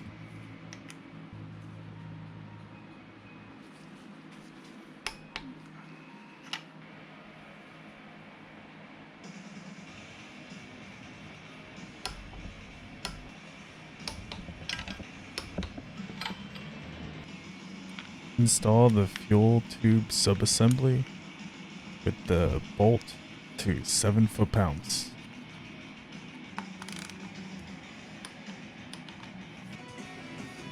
Install the crankshaft pulley.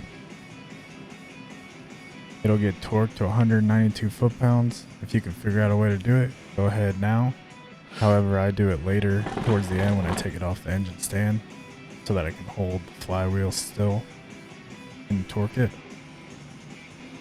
This truck has a supercharger installed. That's what this extra pulley is for.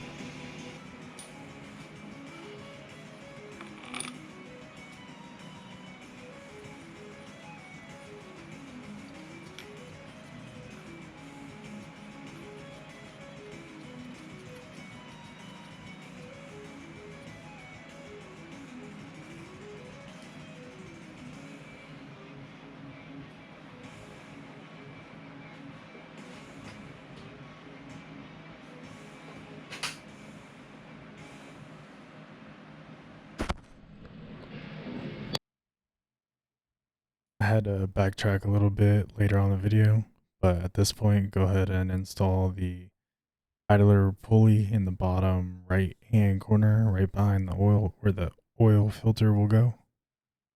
Torque to 40 foot-pounds. This idler is different from the other ones. It should say double on the front. Install the oil filter bracket subassembly with a new gasket and 2 nuts and bolts, torqued to 15 foot-pounds.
Install the water bypass pipe with new O-rings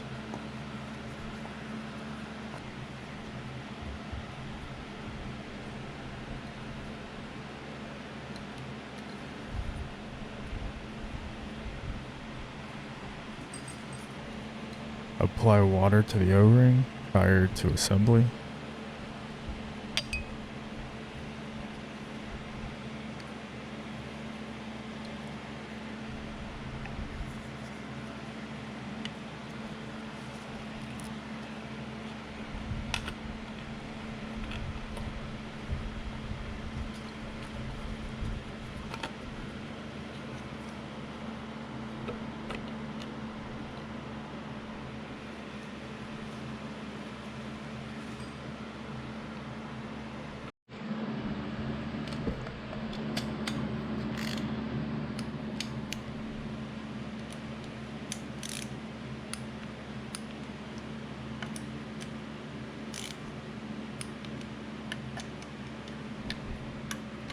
Torque to 7 foot-pounds. Install a new gasket and the water inlet with thermostat subassembly with 2 bolts and nuts. Torque to 7 foot-pounds.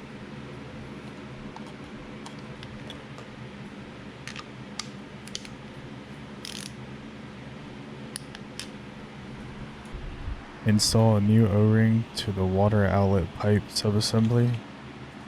Install the water outlet with the 2 bolts and torque to 15 foot-pounds.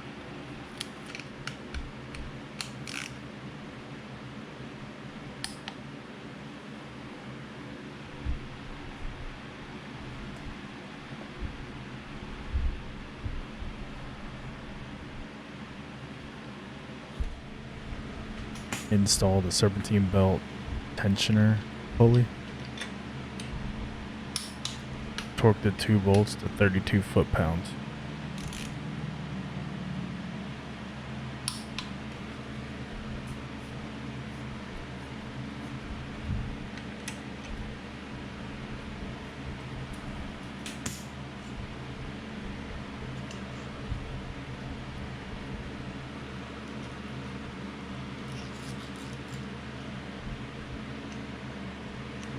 Install the idler pulley top right.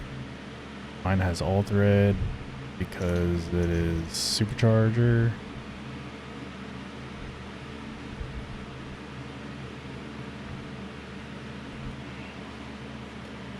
Install the left hand idler pulley for the serpentine belt. Torque to 32 foot-pounds.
install the AC compressor, you have to remove this bracket from your old block and reinstall it on your new block.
Now install the alternator.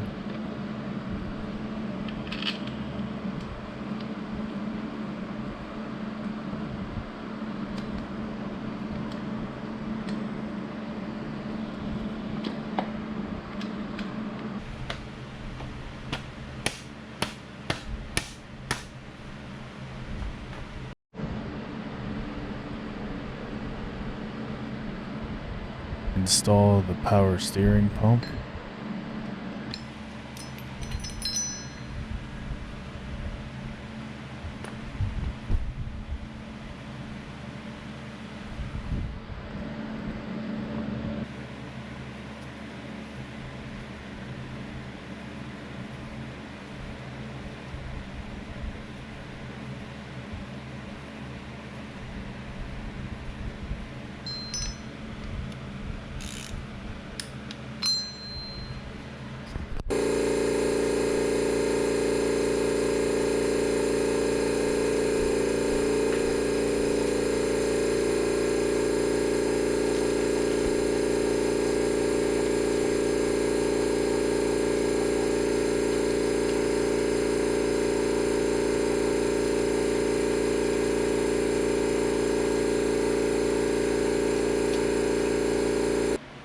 Set 2 new number 1 intake manifold to head gasket on cylinder head subassembly and cylinder head left hand as shown.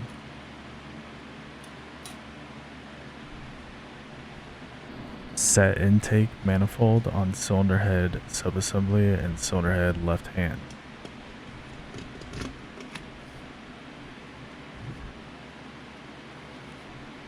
Install and uniformly tighten the 4 bolts and 4 nuts to 15 foot-pounds.